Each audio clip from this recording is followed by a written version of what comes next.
The fiscal conditions of the most indebted states in India may deteriorate even further. Well, the situation of almost all of our states is not very great. Our 5 among 10 states that the RBI has listed where the fiscal condition is not very satisfactory. So are these states mini Sri Lankas in the making is the question that we're asking. The report lists out Bihar, Kerala, Punjab, Rajasthan and West Bengal as the 5 most stressed states. And it also points to the dangers of the path that the states are treading in terms of falling share of the state's own revenue. Hi everybody, on 11th of June 2022, the Reserve Bank of India released a very important document about the finances of the states of India. And you know what? Some of our Indian states have been managing their finances so bad that these states could be heading towards the same state as Sri Lanka's economy. And we all know what's happening with Sri Lanka right now. The cause of all this unrest is Sri Lanka's worsening economic crisis. Inflation is currently at 55%. The protests come amid the country's financial crisis. Now, this follows incredible scenes in the capital as thousands of protesters stormed the presidential palace. And the worst part is that if this continues for a long time, the entire country of India will lose money and could face another economic crisis. The question is, why is this RBI document comparing Indian states to the economic crisis in Sri Lanka? How are these states making the same mistakes as the Sri Lankan government? And most importantly, as citizens of India, what are the pointers that you need to keep an eye on before we cast our vote for the so-called leaders of India? And if this makes sense to you, please share this episode with as many people as possible to educate India about this critical issue. This video is brought to you by GoldenPi, but more on this at the end of the video.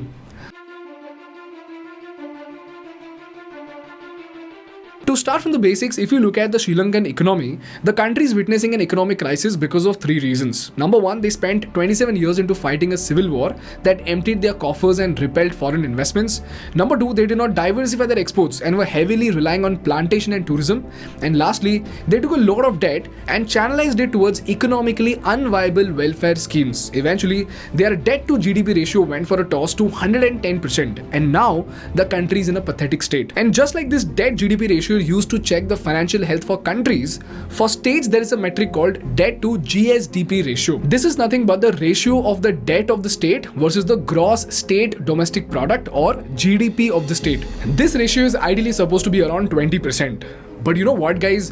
While states like Maharashtra, Odisha and Gujarat stand at less than 20%, Punjab, Bihar, Rajasthan, Kerala and UP have the worst debt percentage, with Punjab and Rajasthan standing at a disastrous 53.3% and 39.5% respectively. And what's even worse is that Punjab spent 21.3% of its revenue in just interest payments. Now the question is, why are these metrics so bad and what are these low performing states doing that is actually pulling them down?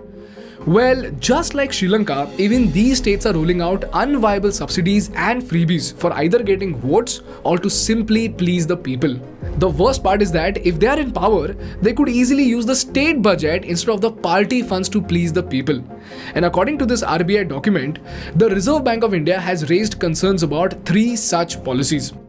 The first concern is with the pension expenditures. To tell you about it, this is a story that dates way back to early 2000s. During this time, the net present value of the pensioners' promises to civil servants and pensioners added up to 60% of India's GDP. So clearly, it was a big burden on the economy of the country. This is when the Vajpayee government came up with something called the National Pension Scheme. Now the difference between both these schemes was that in the old pension scheme, if Mr. Banerjee drew a salary of 10,000 rupees per month, eventually at retirement, if he draws a salary of 40,000 rupees per month, then he would draw 50% of his last drawn salary as pension, which in this case is 20,000 rupees per month. And the highlight over here is that the government would pay this amount irrespective of the market conditions. So even if the government is in a huge debt, the pensioners like Mr. Banerjee will still get 20,000 rupees plus dearly allowance as pension. But in the national pension scheme, if Mr. Banerjee draws a salary of 30,000 rupees in the beginning of his career, 10% of his salary will be contributed to his pension fund, and even his employer, they would contribute another 10%. And this money will get invested into the market such as corporate bonds, government bonds, equities, etc. And you can actually choose your portfolios based on your goals. So as the salary of Mr. Banerjee increases, his pension fund will keep on growing. And finally, after he retires at the age of 60, the entire corpus of funds that has been accumulated and appreciated through investments will be used to give him pensions, and he can choose to withdraw 60% of this amount. And the rest 40% will lie in the market to generate pensions for Mr. Banerjee. And when this framework was implemented, there were three major benefits that the government expected to achieve. Number one, from 2009 onwards, not just government employees but anyone could contribute to the fund. So a lot of money was actually being used by the government and private companies to do business and generate profit. Number two, the money that is acting as pension is not coming directly from the government but through the returns generated by the funds in the market. So this way, the cost incurred by the government on pensions in the long run was expected to decrease by a large extent. And number three, instead of fixed returns, the return is based on market conditions. So the government does not have to take the risk of giving out pensions even during bad market conditions. And when the scheme was launched, all the states opted for the national pension scheme except for West Bengal and Tamil Nadu. But when the fixed pensions of the civil servants was removed, it led to wide-scale criticism and protests all across the country. But even then, the government went ahead with it because otherwise they would not have any money for the development of the country in the long run. Now the point to be noted over here is that the impact of the new pension scheme could only be seen after 30 years of execution. Why? Because the people employed under this scheme got recruited from January 2004 onwards. So the impact can only be seen in 2034 after these employees retire and all the pensioners in the existing payslip of the government pass away. But guess what? Now that elections are scheduled next year in Rajasthan, the government of Rajasthan actually decided to come up with a people-pleasing policy. So the increasing number of freebies that are being given by the states, and two particular states, Rajasthan and Chhattisgarh, which have gone back on the NPS, the new pension scheme, and have decided to go back to the old pension scheme. हम सभी जानते हैं कि सरकारी शासन से जुड़े कर्मचारी भविष्य के प्रति सुरक्षित महसूस करें, तभी वे सेवा काल में सुशासन के लिए अपना अमूल्य योगदान दे सकते हैं।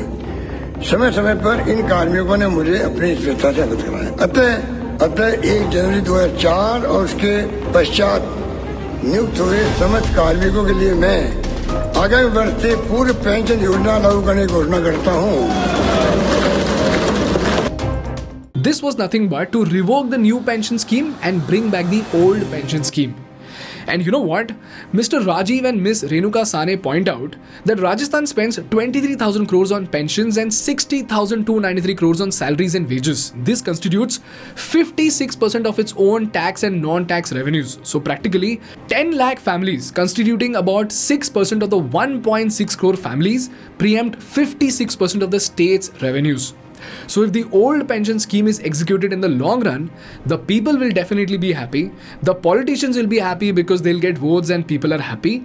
In fact, in the short term, even the government will cut its expenses because they don't have to contribute the 10% to the pension fund, right? But in the long run, the people of Rajasthan will be severely affected because the financials of the government will be used more for pensions and salaries instead of development and actual welfare. And now that Rajasthan has brought the old pension scheme back, even Chhattisgarh has done the same, and the leaders of other states are also becoming motivated to reverse the national pension scheme. And this is all being done right ahead of their elections. So you see, just like in Sri Lanka, Rajasthan's welfareism is coming at the cost of long-term development in spite of the high debt to GSDP percentage of 39.5%. This is the reason why this policy is considered as a fiscal disaster, and the Reserve Bank of India has raised concerns about it. The second point that the RBI points out are the losses incurred by the government-owned power distribution companies or DISCOMs. And if you know all about DISCOM losses from the power crisis episode of thinkschool, then please skip to this timestamp. And if you don't, here's a very simple explanation of the same. People, if you look at the value chain of power, you will see that there are 4 major steps: power generation, electricity transmission, electricity distribution, and finally trading. Here we have government power distribution companies which are called as DISCOMs. In simple words, they buy electricity from the power producers at lower cost and are expected to sell it at higher cost to make a profit. So ideally, considering how important and essential electricity is to every single person in this country, these companies must be making a ton of profit, right? Well, you would be shocked to know that these companies are incurring such heavy losses. They accounted for 1.43 lakh crores of losses. In fact, this is the reason why the government had to infuse 90,000 crores to keep these discoms going. And one of the major reasons for this is something called cross subsidy. Now people, this concept is a little complex, so let's take an oversimplified example to understand this. Let's say there are 100 consumers of power, 20 are farmers, 10 are industrial users, 30 are commercial users and 40 are domestic users. Now discoms will supply power to each of these users at a different cost. So if the discoms incur a cost of 4 rupees per unit, then for farmers they will sell it at 1 rupee per unit and incur a loss of 3 rupees. For industries, they will sell it at 2 rupees per unit for 5 industries that the government wants to promote and incur a loss of 2 rupees per unit. Then for the rest of the 5 industries which are well established, the government will sell it at 6 rupees per unit and make a profit of 2 rupees per unit. For domestic users, they will sell it at 6 rupees per unit and make a profit of 2 rupees per unit. So if you see, certain users have been given subsidies while certain users have been charged profitably. This is to make sure that certain sectors are promoted and at the same time, the profitability of discoms is maintained. But this calculation is extremely complex because if the subsidized users are very huge in number and use a lot of electricity, and at the same time if the profitable customers are using less than estimated, then you will incur heavy losses. And at the same time, as a government, if you increase the cost of electricity for subsidized players like farmers, since they are very large in number, you will end up losing votes. So in all, the entire cross subsidy is not driven by important factors like requirement and profit, but with vote bank creation and directionless distribution. In fact, this entire calculation requires cutting-edge data solution that can actually help you drive sustainable growth without incurring such heavy losses. But unfortunately, the existing discoms are so far behind all this that they don't even use good transmission technology, because of which 20% of the power produced in India is lost during transmission itself. And metering systems are too outdated to actually bill the customers properly. Now to top it all off, in 2015, we had the Uday scheme come in, whereby state governments were asked to take over 75% of the outstanding liabilities of discoms in the form of grants or equities. And this further stretched their finances. So RBI says that if these states decide to bail out these government power distribution companies, it's going to further induce strain on their already stretched balance sheet. And if this continues, again, we are not far from Sri Lanka's condition where power shortages have completely disrupted the lives of the citizens. And this brings me to the third concern of RBI, which are nothing but unviable subsidies and unnecessary freebies. For example, in Punjab, the government is offering free electricity up to 300 units to every household and is even waiving off electricity bills, which is set to cost the government 5,000 crores.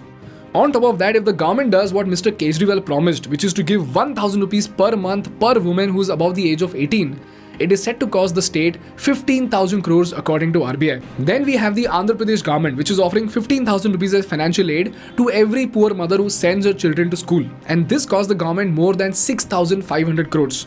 And altogether, according to RBI, the Andhra Pradesh government is set to spend 27,541 crores on welfareism.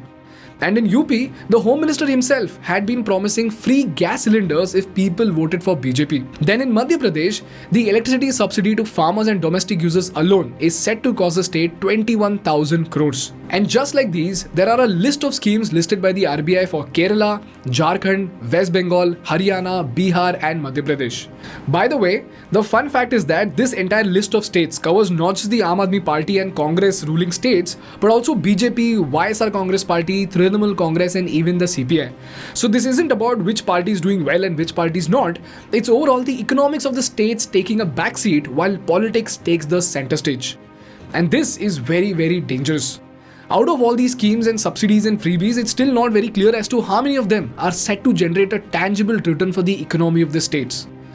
But the one thing that is for sure is that the people who are benefiting from these schemes are extremely happy, and on the outset, it looks as if the government is extremely generous and empathetic to the people. But behind the scenes, what scares RBI is that these states are taking more and more grants from the state while they're recklessly spending them on people-pleasing policies and welfareism. And if this continues for a long time, the cost of today's subsidy will be borne by the same people with inflation, rationing, and food and fuel shortages in the future. And this brings me to the last part of the episode, and that are the study materials to help you understand this upcoming crisis of India so that you can actually understand what your state is doing and where is your country heading. But before we move on, I want to thank our partners of this episode, and that is GoldenPi. People, the rupee has fallen to an all-time low, and the states are under stress because of the debts, and all the stock market investors, after having enjoyed their bull run, are now starting to face the brunt of the fall. On top of that, even inflation is eating your low returns from fixed deposits. And during such uncertain times, you need to play it smart and invest your hard-earned money into instruments like bonds, which will give you stable and fixed returns. Previously, only the HNIs had the privilege to invest in such high-quality bonds, but now, GoldenPi is making these bonds accessible to retail investors through their user-friendly platform. GoldenPi is backed by Zerodha and is partnered with Axis Direct, IIFL Securities, and Bajaj Finance Securities Limited. And it acts as a transparent marketplace with the largest range of bonds of all reputed institutions such as NBFCs, banks, PSUs, corporates, etc. The best part is that the minimum investment is just 10,000 rupees in case of NCD IPOs.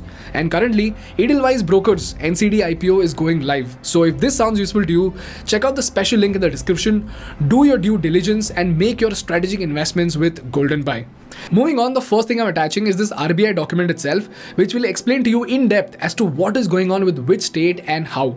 I've barely scratched the surface, so please read through this document and let me in the comment section what you think about it. Secondly, I'm attaching a print article which will tell you about the pension schemes in Rajasthan, and lastly, I'm attaching a few Money Control Pro articles to help you dig deeper into the power crisis issue in India. That's all from my side for today, guys. If you learned something valuable, please make sure to hit the like button in order to make YouTube Baba happy, and for more such insightful business and political case studies, please subscribe to our channel. Thank you so much for watching. I will see you in the next one. Bye bye.